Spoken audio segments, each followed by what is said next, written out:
Ya Allah, Ya Rahman, Ya Rahim. Ya Allah, Ya Rahman, Ya Rahim. Ya Allah, Ya Rahman, Ya Rahim. Ya Allah, Ya Rahman, Ya Rahim. Ya Allah, Ya Rahman, Ya Rahim.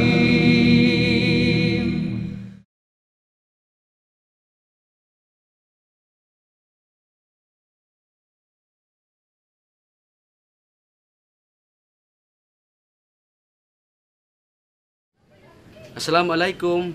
This is my humble abode. Mao ni ako ang balay sa dayon. Dayon in Tagalog is tuloy po kayo. Okay? So pasensya na at wala po akong electricity, so ito munang gasera ang ginagamit ko. Okay, dali. Human as I am, hindi ko may pagkakaila na there are times na nasasabi ko sa sarili ko na I'm not supposed to eat this kind of food. I'm not to sleep on this kind of bed. I'm not supposed to feel this kind of thing. I'm not supposed to experience na ng mga bagay na masasabi nating mahirap, mga bagay na nakakalungkot, mga bagay na hindi gusto ng isang tao. Pero para sa isang tao na nagbalik Islam, iisipin niya na hindi mahalaga to dahil ito ay iiwanan ko lang. Aanhin ko ang buong mundo kung mapupunta din lang sa impyerno ang kaluluwa ko. Mas gugustuhin ko pang mainitan, magutom, magsakripisyo, malungkot. Mas gugustuhin ko pang nag-iisa, mas gugustuhin ko pang naghihirap. Sa mundong ito, kung pagkatapos din lang ng mundong ito, ay may nakalaan na isang paraiso ang Allah Ta'ala sa akin, na kung saan wala ng kalungkutan, wala ng gutom, wala ng paghihirap, wala ng pag-iisa, wala ng luha, wala ng paghihirap. Magulo masyado dito pero hindi ko maiwan-iwan tong mga bagay na to dahil for me these things means so much to me. Kahit mo titingnan mo parang basura na, pero sa ngayon po ito na po yung pinakakayamanan ko, no? So ito po yung mga dati kong sinusuot. Ito po yung pax na sign. May crucifix pa, may isda, may chalice. Ito din yung tinatawag namin noon na chastity belt. Hindi po ito pang bikti. Ito yung pinaka-belt na ginagamit namin, which symbolizes the vow of poverty, the vow of chastity, and the vow of obedience. Tapos niyan, sinusuot yung inside stole. Ito yung stole, ha. Iba't ibang kulay nito pag ordinary days. Yung green, yung puti sinusuot pag baptism, tsaka iba pang mga occasions. Then pagkatapos niyan, ito na yung sinusuot. This is how I look before. Tanging pangarap ko, sana'y bigyang daan. Sa landas ko'y hawiin ang buhawi at unos. Isa sa paborito kong charismatic song is yung Awit ng Isang Alagad. Dahil sa kantang yon, nakikita ko ang sarili ko. Ang istorya ng aking bukasyon, ang istorya ng aking paglalakbay, ang istorya ng aking pagbabalik Islam. Mula nung bata ako, never na nagbago yung gusto ko na maging pari ako. Una, nakita ko na ang pari mababait, mahal ng tao, masarap ang buhay ng pari. Before ako pumasok sa seminaryo, sabi nung isang relative ko na pari din na siya yung nilapitan ko para tumulong sa gastusin sa seminaryo dahil mahal ang pag-aaral sa pagiging pari. So, kung di man kaya ng mga magulang mo, kailangan ka maghanap ng mga sponsors, ng mga benefactors. So nilapitan ko siya. Ang sabi niya, I cannot help you. Sinabi ko pa sa kanya, Father, hindi naman sarili mong pera ang hihingin ko, kundi hanapan mo lang ako ng tao na pwedeng tumulong. But sad to say, hindi siya tumulong. Pero may mga taong hindi ko kadugo na tumulong. Nag-ambag-ambagan sila monthly para lang may maibayad sa tuition, sa board and lodging ng seminaryo, sa iba pang gastusin, pagbili ng mga libro, ng mga school uniform sa seminaryo. Hindi ko lubos maisip na naging pari ako. Feeling ko that time, ako na yung pinaka masayang tao sa mundo. Ito po yung Certificate of Ordination ko. Pirmado po ng officiating prelate, si His Holiness Dr. John Florentin Teruel. Siya po yung founding bishop at pinaka-head ng Apostolic Catholic Church. Nung una kong misa, that was 2 days after my ordination, December 13, 2008. Ako yung nagmisa sa unang araw ng novena para sa paparating na Pasko. And like anybody else, may mga pagkakamali sa unang araw ng yung misa. Pero isa sa mga bagay na hindi ko makalimutan is yung tumulo ang luha ko, thinking na noon nagsisimba lang ako. Ngayon ako na ang naging misa. If I could still remember it, there was one mass na nakatanggap ako ng 35,000 pesos. At sa pinaka-ordinaryong misa ng isang pari, napakaliit na yung 500 pesos. At bihira lang mangyari. Dahil yung mga tao, pag sinabing misa, pag sinabing para sa pari, nag-iipon sila. May harvest sa agriculture, may harvest sa dagat, may sweldo. Always may share yung pari. Dahil tinuruan din sila namin noon na kung anumang blessing ang matanggap nyo, dapat matuto kayong mag-give back. Matuto kayong magbigay ng inyong offering, ng inyong mga ikapu. Kaya ang mga tao, dahil sa naniniwala sila sa pari, nirerespeto nila ang pari, nakikita nila ang pari as Alter Christus, kasi yan yung term ng mga pari. We are branded as Alter Christus, meaning another Christ. So every time nakikita ang pari, para nakikita na din nila yung Panginoon. Kaya ganun na lang ang paniniwala ng mga tao sa pari. Isa siya sa mga nagturo sa paaralan namin noon bilang isang teacher. Ang programa nila ay Moral Recovery Program, kung saan tinuturuan nila ng magandang asal yung mga estudyante, lalong-lalo na yung mga kababata namin o mga kaklase namin na walang ibang alam kundi puro kalokohan. Maganda yung mga tinuturo niya, isa siya sa magandang impluwensya. Kung walang pera, minsan binibigyan niya. Malaki na rin po yung naibahagi niya sa buhay ko. Kasi isa siya sa naging inspiration ko kung paano magmahal sa Diyos. May circumstances din sa buhay ko, lalong-lalo na sa paaralan. Minsan may family problem ako. Tapos isa siya sa mga nagbibigay ng advice sa akin. I started to read the Bible na. And I have found out that 85% of the teachings of the Catholic Church is not found in the Bible. Ibig ko sabihin, it is only man-made. So naghanap ako ng mga simbahan. After leaving the Catholic Church, nakarating ako sa iba't ibang simbahan sa hangaring makita yung totoo, sa hangaring makarating sa tamang pananampalataya. Pero ganun pa rin ang nangyayari. Sa bawat simbahan na pupuntahan ko, may mga malalaking question mark ako. Kaya hindi ako nagdadalawang isip, iniwan ko ito. Hanggang sa dumating ang araw na parang wala na akong simbahan. Nagdadasal na lang ako nasa loob na lang ng kwarto. During that time, naaalala ko ang dua ko na, Panginoon ko, sana makarating ako sa pananampalatayang galing talaga sa iyo. Nung una, nagkakilala kami sa church namin. Yung lolo ko, supervisor ng Pentecost, Oneness, siya yung mabait na tao. Tapos lagi niya sinasabi sa akin na kung ano yung totoo, doon talaga siya. Whether you like it or not, you must like it na lang yun. Pastor siya nun sa Pentecostal. Yung mga bersikulo sa Biblia, tinulungan niya akong ipaintindi sa akin yun. Kaya di rin nagtagal, nakumbinsin niya akong tama sila. Pero laking gulat ko na lang nung nalaman ko isang araw, si Brad Dave, nag-Muslim na. Tapos doon, pinaliwanagan niya akong muli. Doon, nabuksan talaga yung isip ko na sa kagustuhan niyang maglingkod sa Diyos. Nadala niya ako sa maling paniniwala. Pero ngayon, nahatak niya na ako sa tama. Si Allah ay nag-iisang Diyos. Walang ibang dapat sambahin, kundi siya lamang. Kung titingnan po natin, ang salitang Kristiyano ay nangahulugang tagasunod kay Kristo. So kung ako ay tagasunod kay Kristo, dapat itanong ko sa sarili ko, nagdadasal ba ako katulad ng pagdadasal ni Kristo?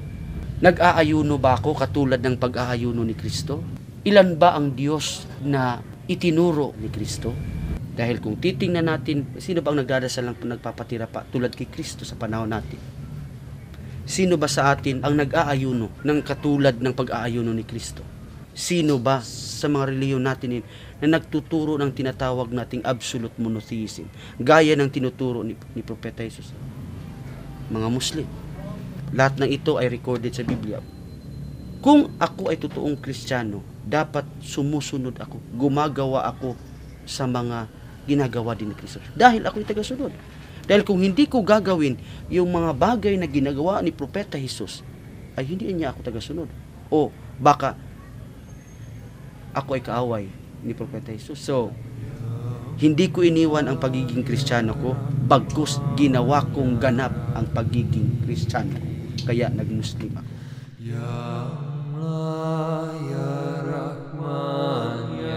After na mag-aral ako, magbasa ng mga libro, naghanap ako ng moske para magtanong kung dapat ba akong binyagan o ano bang dapat gawin sa akin para ako maging Muslim.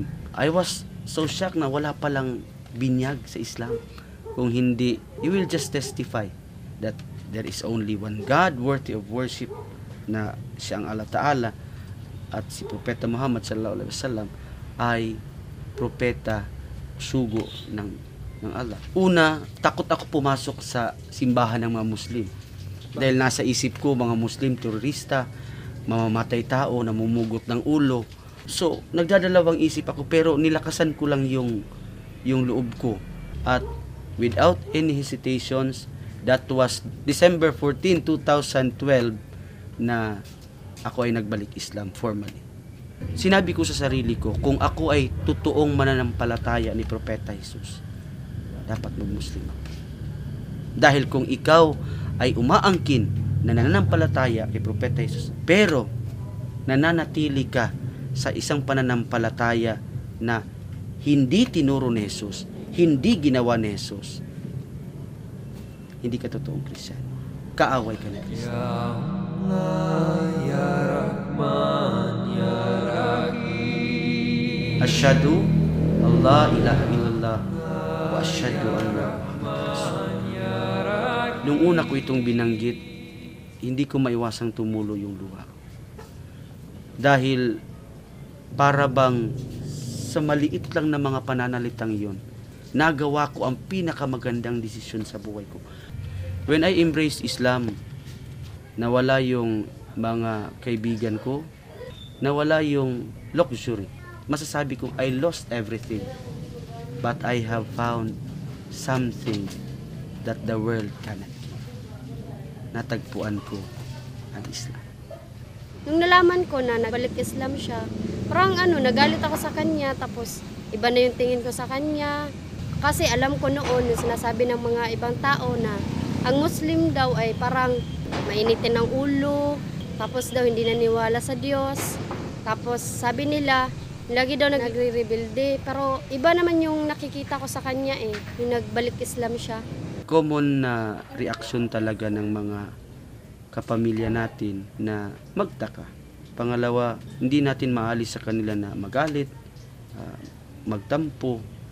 If I could remember it right, sabi ng tatay ko, mas gugustuhin ko pa na makita ka sa loob ng kabaong kaysa makita kang may ganyang pananampalataya. Masakit sa akin yun. Pero naisip ko din na ito ay isang pagsubok. At I always believe that Allah Ta'ala will not give us any trial na hindi natin kaya.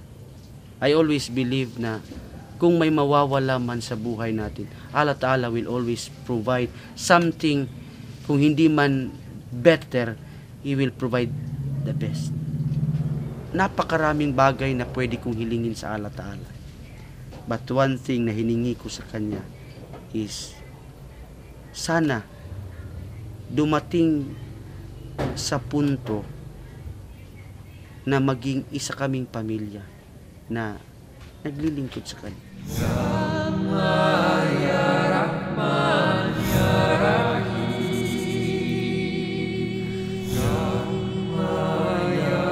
Sa mga kaibigan ko, sa mga kapamilya ko, hindi ko po kayo mabiblame kung magalit man kayo o magtampo man kayo dahil sa desisyon na ginawa ko. Hiling ko lang na sana buksan nyo din ang puso nyo at isipan nyo sa mga bagay na may kinalaman sa espiritual. Bago mahuli ang lahat, sana pag-aralan nyo din ang Islam. Makita nyo ang Islam as a perfect religion at sana maintindihan nyo that Muslims are imperfect people. Kung may nagkamali man na Muslim, hindi ibig sabihin mali na ang Islam. Sana makita nyo ang Islam hindi sa pamamagitan ng isang imperfectong Muslim, kundi sana makita nyo ang Islam sa kabuuan nito. At sana tulad ko, magabayan din kayo, makarating din kayo sa tamang paglilingkod. Hindi pa rin po magbabago yung pagtingin ko sa kanya kasi kung ano pong ginawa niya, yung binago niya sa akin noon, mas maganda naman po yung dulot sa akin ngayon. Tinanong ko sa kanya kung bakit siya nagbalik Islam. Tapos sabi niya sa akin, nag-research siya, tapos nagbasa siya na daw ng Quran.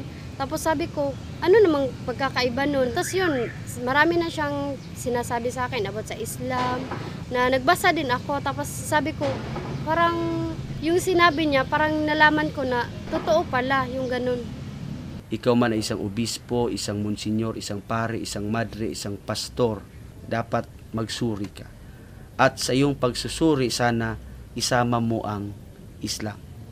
I believe na sa iyong pagsusuri, kahit Biblia man ang gamitin mo, lalong-lalo na ang Quran ang gamitin mo, for sure, itahatid ka nito sa tamang landas, sa landas ng Allah Ta'ala, ang Islam. Salamat kasi noon iba talaga yung mundo ko, yung iba yung sarili ko na nasa mundo ako ng kasalanan. Siya yung naging daan para magbago yung buhay ko, na kahit matigas yung ulo ko, nagpapasalamat ako sa kanya kasi sa lahat po ng binigay niya na tulong sa akin, sa lahat niya sinasabi niya sa akin na yung totoo talaga na relihiyon. Matagal ko siyang naging kaibigan. Tapos marami talagang good memory na binigay niya sa akin. Tapos yung nagbalik Islam siya, kahit lagi ko siyang inaaway kasi talagang close kami ni Dave. Tapos lagi ko siyang inaaway kasi bakit siya nag-Islam. Yung parang nag-judge ako sa mga Muslim. Pero laking pasasalamat ko sa kanya kasi naging balik Islam din ako. Na yung kahit ngayon, kahit bago lang ako, kahit hindi ko masunod yung patakaran, pero alam ko na darating yung araw na magiging katulad ko din siya na yun talagang totoo na sumasamba kay Allah. Sir Dave, kung ano man yung pinaniniwalaan nyo sa bago mong relihiyon ngayon, patnubayan po sana kayo ng Panginoon at kung sakaling kailangan mo man po ng kausap, lalong-lalo na kapag ikay nalulungkot, nandito lang po ako.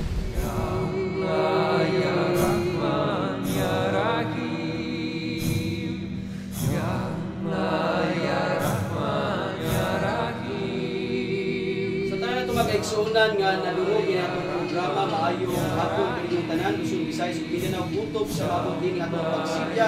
Kaninyong tanan, assalamualaikum warahmatullahi wabarakatuh. Ano ang sabitan nila sa kauras na itong programang Islam, tingog sa kamaturan, kaya atong hisgutan ang mabutan o may kalabutan sa pagpuro Islam, ang ating mas